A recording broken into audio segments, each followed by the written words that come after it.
Dini nga sa amin may dalawang klase ng bangkalan. Yung bangkalan na nakukuha ay sa hibasanan o sa tabing dagat at ang isang bangkalan naman ay nakukuha ay dini sa lalauhan. At ang naisipan ko ang panguhain ngayon ay mga bangkalan na makikita dini sa lalauhan. Wala lang, share ko lang.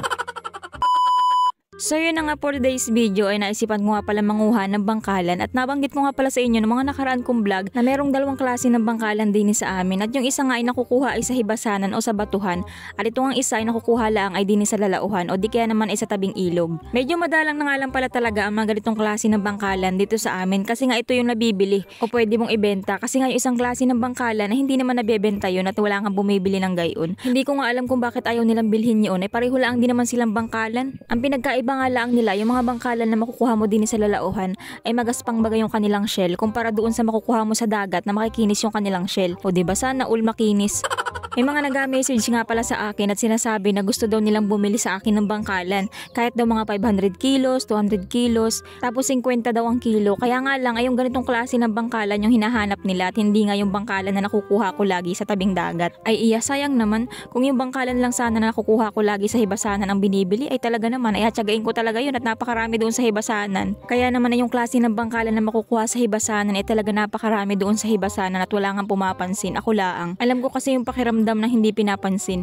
Pero ngayon nga ay parang wala na rin naman namimili ng ganitong klase ng bangkalan dito. At saka wala na rin naman halos talaga makuha dito at gawa ng ginalugad na nga ito ng mga taga dito sa amin. Ay iya, nagrap na naman. Pero buti na nga lang at kahit papaano ay may nakukuha pa rin naman ako kahit pa isa-isa. Ang mga ganito nga palang klase ng bangkalan na hindi naman sila masyadong bumabalay sa putik, hindi nga katulad ng mga nakukuha ko sa tabing dagat at sila ay bumabalay sa buhangin, talagang halos hindi mo sila makikita. Pero madali lang din naman silang hanapin kapag nakasanayan mo na siguro. Kasi dati naman ako hirap na hirap din sa paghahanap ng bangkalan at saka mas madaling manguha kapag sa hibasanan at gawa ng syempre hindi maputik at saka hindi masukal.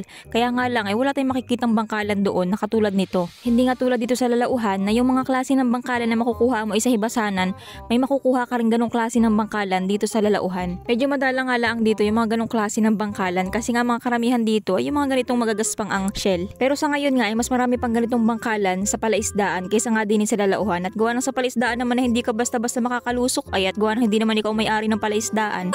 Hindi nga tulad din sa lalauhan abay kung sino-sino lang ang nangunguha dito. Pero alam nyo, yung mga ganitong klase ng pang-ulam ay hindi naman yan pinapansin sa amin at gawa ng napapansin lang naman yan kasi nga ay may namimili. Pero kapag nga walang namimili, ay naku, walang magtsatsagang manguha niyan dito para lang iulam. Ang mga tao kasi dito, ang mga kinikilala lang nilang pang-ulam ay isda, gulay, talimaras, kalantigas at kuray. Ang kuray kasi nabibili din yan ay kaya pinapanguha rin yan dito. Pero alam din naman nila na marami pang pwedeng maulam dito sa amin. Kaya nga lang talaga ay paikot-ikot lang sila dun sa isda, gulay, talimaras, kalantigas at kuray. Nga pala meron pa karne, ayan, paikot-ikot sila sa ganyan. Pero ang kadalasan nga talagang inuulam dito ay isda laang. Kaya naman kadalasan nga sinasabi lagi ng mga nag-comment na masagana pa dito sa amin.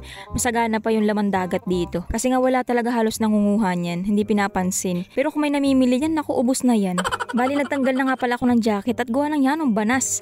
Palagi nga pala ako naka-jacket at gawa ng abayan, sakit naman sa balat ng init ay. Kaya nga lang ay sobrang banas naman at gawa ng walang kahangin-hangin. Kanina pa nga pala ako dito ay akaunti pa man lang ang aking nakukuha. Tapos tumataib na pati, mas mahirap na manguha kapag may tubig na. Dapat talaga kapag mangunguha ka nito ay agapan mo at gawa ng nag-high tide kasi. Pero maagap naman kasi ako nag-alarm, alas 5, kaya nga lang ay nagising ako alas 7. Nga pala kung naaalala nyo nakaraan kong vlog na mangunguha sana talaga ako ng bangkalan kaya lang hindi nga natuloy at wala akong nakuha ay ito nga po pala yun. At nanguha na nga lang ako ng bagumon. At 5 piraso nga lang pala nakuha kong bangkalan no nakaraan kong pangunguha. At yung 5 piraso nga pala nakuha ko ay nilagay ko na lang muna sa tabing ilog para naman na hindi agad mamatay. At ayun nga, ngayon ko lang ulit naisipan na dagdagan. Kaya naman itong video nga na ito ay di siningit ko na lang yung mga bago kong video, yung mga bago kong nakuha. So bali ito na nga pala yung mga nakuha ko at kasama na nga pala dyan yung mga nakuha ko nung nakaraan na 5 piraso. At dahil nga talagang akaunti lang ay tama na nga yan. Ay nako, nakaantok talaga mag voice over. So yun na nga, mabalik tayo. At dahil nga kaunti lang naman ng mga nakuha ko ay di aihawin ko na nga laang. At kumuha nga pala ako ng dahon ng sibuyas at saka nitong kalamansi na apagsawsawan ko. Mas masarap kasi talaga ang sawsawan kapag may dahon ng sibuyas tapos may kamatis. At dahil nga sa lalauhan ko pinanguha yung mga bangkalan ay di din na lang din ako magaluto sa lalauhan para maiba naman. Bali nagpabili na nga pala ako kay mama ng sarili kong ihawan kasi ngayon nakaraan kong ihawan ay hiniram ko lang sa tita ko. At saka syempre nagpabili na nga rin pala ako ng tong para naman ako hindi napapaso at nang hindi nasasaktan. Minsan din kasi talaga kaya tayo nasasaktan kasalanan din naman natin.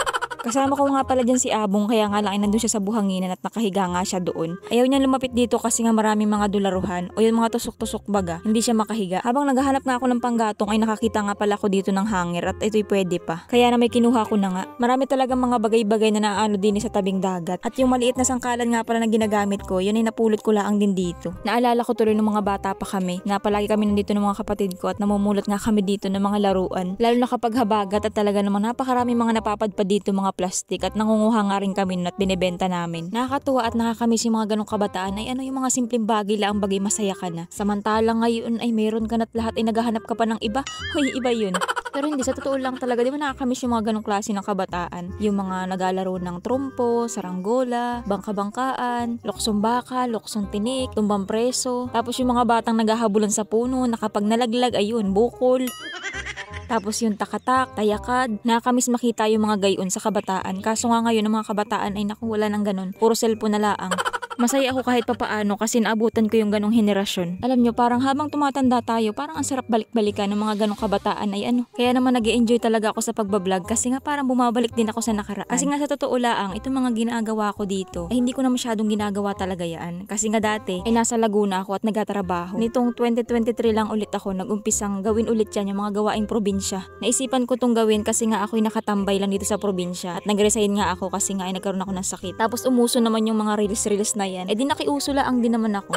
Pero yung mga ginagawa ko ng vlog ay para lang talaga yun ay sa YouTube ko at hindi nga para sa Facebook. Pero nakita ko nga yung ibang mga nag-vlog ay inalagay din nila sa Facebook. Kaya naman nilagay ko na nga lang din. Pero puro reels lang talaga yung inapokusan ko sa Facebook. Teka lang, napakwento na. Balik kinakwento ko nga pala ito kasi nga ay may mga nagko-comment sa akin na sinasabi na sana all na monetize agad. Tapos meron din nag-comment sa akin, iba talaga kapag ang vlogger ay babae at maganda at namamonetize daw agad. Hoy, ano ba?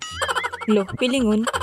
So yun na nga, mabalik tayo. Habang tumatagal nga ay nagugustuhan ko na ang pagbablog. At saka hiniling ko talaga na sabi ko sana ma-monetize ako dito para makapagpatuloy ako dito. Kaya naman talagang pinush ko talaga yung sarili ko na ma-monetize ako bago matapos ang taon na 2023. Tapos ayun nga at natupad naman yung hiling ko. Na-monetize ako December 3 ata yun. Unang na-monetize ako ay sa YouTube. Tapos mga ilang araw lang din sumunod naman ay sa Facebook. Pero alam nyo, hindi yung ganun kadali at gawa nang ako'y nagsimula ay sa personal account ko. Ilang buwan ang ginugol ko dun at ayun, wala naman nangyayari. Ganun pa rin. Hanggang sa gumawa ulit ako ng bagong page, back to zero ako, tapos ayun, after 4 months, na-monetize ako, pero yun ay hindi rin talaga ganun kadali. Kasi nga nung na-monetize ako, hindi naman ako active dun sa aking page. At na-monetize naman ako sa YouTube ay dahil yun ay sa TikTok. Kasi nga yung isang vlog ko ay pinost ko sa TikTok. Tapos nag-viral at sinundan nga nila ako sa YouTube. Tapos nga mga ilang araw ay may napaviral naman ako sa page ko. Yung post na yun ay halos ay 2 months na ata yun bago siya nag-viral. So yun po, kung susumahin yung personal account ko hanggang sa na-monetize ako doon sa bago kong page at YouTube, matagal po, 10 months din. At saka sa 10 months na yun ay pabago-bago yung aking vlog. Kumbaga ay na-upload ko na siya, uulitin ko ulit, babaguhin ko yung voice over. Kasi nga ay dati kasi ang voice over ko ay naka-chimpmunk kasi nga nahihiya ako sa original na boses ko.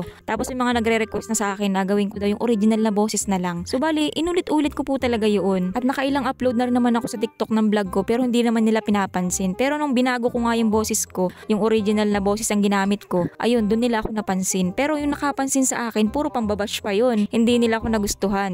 Merong mga nambabash pero meron din namang mga natutuwa at mas lamang naman yung mga natutuwa sa akin. Pero malaking tulong naman sa akin yung pambabash nila kasi nga naayos ko yung vlog ko at mas dumami pa yung sumuporta sa akin at nawala na nga yung mga bashers. Pero ngayon ay meron na naman pero okay lang naman yan. Ma-stress sila hanggat gusto nila. Hey, parang may kaaway na naman.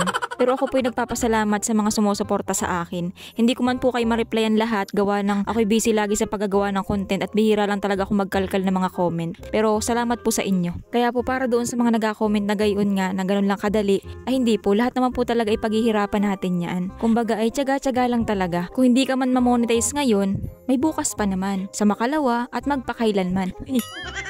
Pero hindi mo po sa biro, talagang tiyaga-tiyaga lang po talaga ang kailangan natin dito. Sipag at tiyaga at saka tiwala sa taas. So yun lang po at natapos na nga pala akong kumain din hindi ko malang kayo naalok, kakadaldal.